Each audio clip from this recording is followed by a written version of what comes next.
Le fasi dell'arresto in pieno giorno vicino alla fermata del tram, le auto dei poliziotti bloccano il carico di droghe in consegna, uno dei tanti fatti arrivare a Padova per poi essere smerciato in tutto il nord Italia. La squadra mobile ha sgominato una banda di trafficanti e ha tolto dal mercato oltre 40 kg di cocaina ed eroina purissime. Il valore della droga sequestrata ammonta ad oltre 1 milione di euro, ma venduta avrebbe fruttato il triplo. In carcere sono finiti 3 nigeriani e uno spagnolo. Per una donna nigeriana e una donna spagnola invece è stato disposto il divieto di dimora in Veneto. Nelle immagini si vede anche una delle ultime compravendite avvenute a febbraio in stazione a Padova, quando una quarantenne nigeriana ha ritirato 182 ovuli di cocaina nascosti nelle bottiglie del latte. L'indagine parte dall'attività che quotidianamente svolgono i nostri, della squadra mobile, le nostre pattuglie sul territorio, e hanno intercettato, come capita molto spesso, uno spacciatore al dettaglio, per così dire, e da lì si è partiti per arrivare a un livello superiore, molto superiore,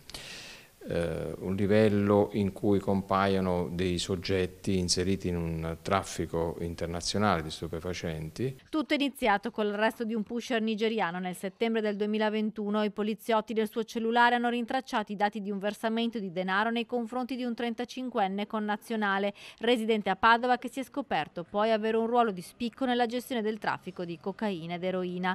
Tra ottobre 2022 e febbraio 2023 i poliziotti hanno sequestrato 42 kg di sostanza stupefacente, individuando un covo dove veniva stoccata la droga, un appartamento di via Curiel in zona Stanga e un altro appartamento utilizzato dai pusher a Cadoneghe. I poliziotti hanno sequestrato un libro mastro e scoperto il coinvolgimento di un altro nigeriano che utilizzava un appartamento di Legnaro dove si recava per approvvigionarsi in una corriere nigeriana residente a Casale sul Sile. La squadra mobile ha ricostruito la rete arrestando anche un 31enne nigeriano di Treviso, individuando una coppia di corrieri spagnoli di Saragozza che facevano arrivare la droga in Veneto. A febbraio in provincia di Lodi erano stati fermati con 15 kg di stupefacenti in auto.